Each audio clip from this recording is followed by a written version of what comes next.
the First Lady. Bless you. My text for tonight is 2 Kings 6, verses 1 through 7, read from the New Living Translation. One day, the group of prophets came to Elisha and told him, "As you can see, this place where we meet with you is too small. Let's go down to the Jordan River, where there are plenty of logs. There we can build a new place for us to meet." "All right," he told them, "go ahead. Please come with us," someone suggested. "I will," he said. So he went with them. When they arrived at the Jordan, they began cutting down trees. But as one of them was cutting a tree, his axe head fell into the river. "Oh, sir," he cried, "it was a borrowed axe." "Where did it fall?" the man of God asked.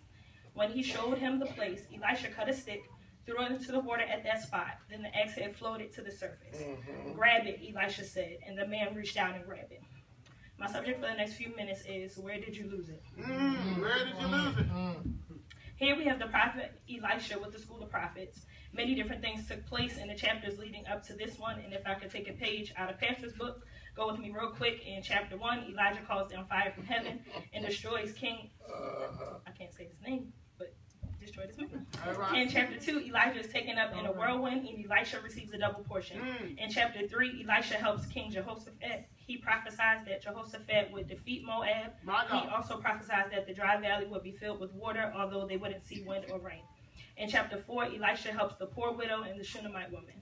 In chapter 5, Naaman was healed. So now here we are at chapter 6. It's not hard to see why the school of prophets that sat under Elisha was so large. In the chapters leading up to this one, many miracles were wrought and the words of God stood sure. So now a new building is needed to accommodate the growing amount of followers. Being committed to the cause, the prophets ask Elisha if they can go and build a roomier accommodations, and he grants it to them. Someone from the school asks Elisha to accompany them, and he agrees. While working hard to build, one of the workers loses the axe head off of the axe he was using, and he screams out because it was borrowed. The first question I have is, how did you lose it?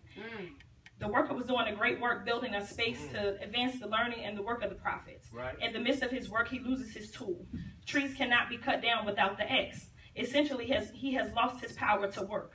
While it is a great thing that he was busy working, it seems that he wasn't watching.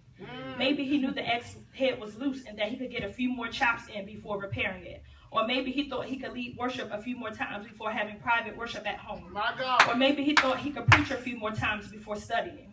Or maybe he thought he could lead prayer a few more times before he actually had to pray at home. What makes this all the more tragic is that the axe head didn't belong to the man in the first place.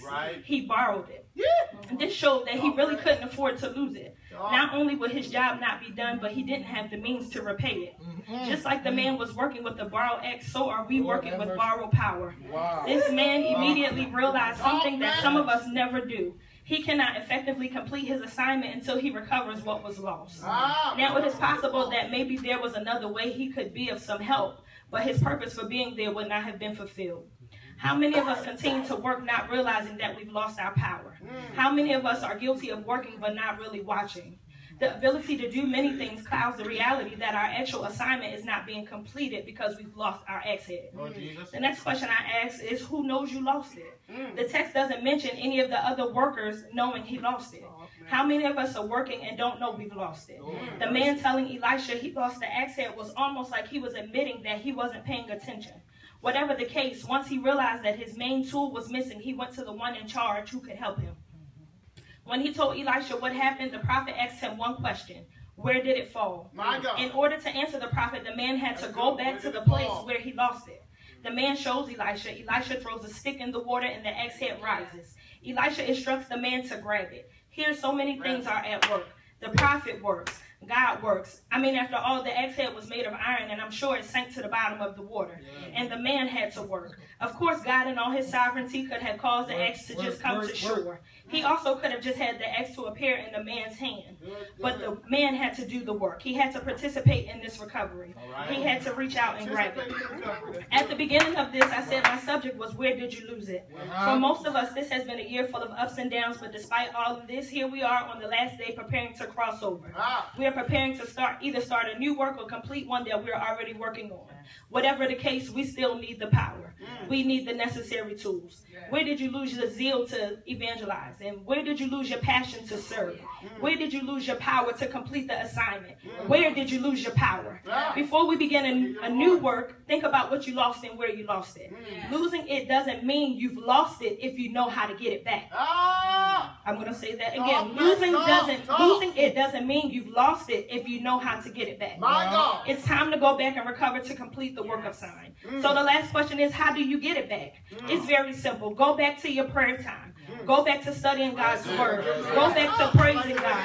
Go back to worshiping God. God has one more miracle before we cross over. And no, it's not material things, but it's a recovery of power.